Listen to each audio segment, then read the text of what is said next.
Okay, let's be real. The headlines are a lot. AI this, skills shift that. There's just this constant pressure to keep up, right? And it's easy to feel totally overwhelmed. So, in this explainer, we're going to cut right through all that noise. We're going to give you a clear, actionable plan to actually future proof your career. So let's talk about the number that's at the heart of all this anxiety: 40%. When the World Economic Forum dropped this figure, it sent a shockwave through, well, pretty much everyone's career. I mean, it sounds huge, it's intimidating, and yeah, it's a little scary. But what does it actually mean for your job, for my job, for our jobs? All right, here's the full context. It's not just some random number, it's proof of the absolutely insane pace of change we're all living through. So, you know that feeling you have, like the ground is constantly shifting under your feet? Yeah, you're not imagining it. This basically confirms that the skills that made you successful yesterday might not be enough to get you to the next level tomorrow. So let's dive in and break down what this skills shock is all about. It's so easy to just look at that big number and get paralyzed, but really getting what's behind it, that's the first step to taking back control of your career. And this is the question, right? This is what we all jump to. Does this mean 40% of our jobs are just gone? Poof? I mean, it's a terrifying thought, but hold on, because that might not be the right way to think about this at all. And here's where we get a really crucial reframe from best-selling author and career expert Dory Clark. She says it's not about extinction, it's about evolution. Your profession probably isn't going to just vanish. What's changing, and changing fast, are the day-to-day tasks, the tools you're using, and the specific skills you need to be great at your job. So that's what this big, scary number really means. It's not some sudden job apocalypse. It's a gradual but really significant transformation of how we all work. And when you think about it that way, it feels a lot more manageable, doesn't it? What this really means is that your goal shouldn't be to find some mythical, safe career. That probably doesn't exist anymore. The real goal is to evolve with your current career. The game has changed. It's not just about being good at your job today. It's about being ready for what your job is going to demand from you tomorrow. Okay, so if the challenge is to evolve, the big question is how? How do we actually do that? Well, the good news is there's a clear framework for this. So let's walk through a 5-step plan that's designed to help you stay ahead of the curve without completely burning out. So here's the roadmap. First, we're going to talk about building AI literacy. Second, investing in those crucial soft skills. Third, deepening your expertise in what you already do. Fourth, positioning yourself for the future.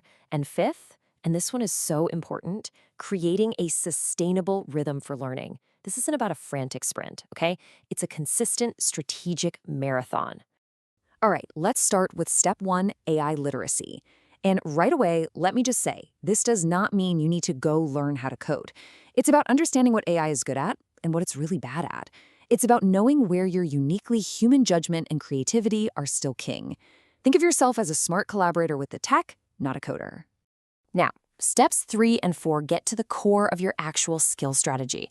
And it's really important to get the difference between these two terms, upskilling and reskilling. So upskilling is basically getting better at what you already do, just strengthening those current skills. Reskilling, on the other hand, is about preparing for what's next, learning totally new things as parts of your job change or get automated. And let's be clear, to really be future-proof, you need a little bit of both. But look, developing all these skills, that's only half the battle. In a world this crowded and this fast-moving, it's not enough to just be good. People have to know you're good. So this next part is all about how you go from just being competent to being seen as truly, undeniably valuable. And Dory Clark has this amazing 3-part formula for this. Step 1, create content. Get your ideas out there, write a post, give a little talk, whatever it is. Step 2, build your network. You have to actually develop relationships so people know who you are. And step 3, get that social proof. You know, the little markers of credibility like a testimonial or a speaking gig, things that signal to everyone else that you're worth listening to. Okay, let's make this super practical. Here is one simple, powerful thing you can do this month. Just one thing. Reach out to one person in your extended network, someone you haven't talked to in a while. And bonus points if they're in a totally different company or industry. Why? Because when everything's in flux, those are the connections that bring the most valuable new ideas and opportunities. Seriously. And this right here is maybe the biggest takeaway of all. Working with AI, that's just going to be table stakes. It's the minimum you need to play the game. What's actually going to separate you from the pack is being personable, being easy to work with. Your personality and your expert reputation, they're going to matter more than ever before. So, wow, we've gone from the shock of that 40% number to reframing it as an evolution, all the way to a concrete plan. So now let's turn the focus from the plan back to you, back to your own professional journey. Just remember, the goal here isn't to frantically chase every single new trend or certification. That's a recipe for burnout. The real goal is to build a sustainable habit of learning. Be deliberate about it, be strategic, and above all, stay adaptable. That's the real secret to future-proofing your career.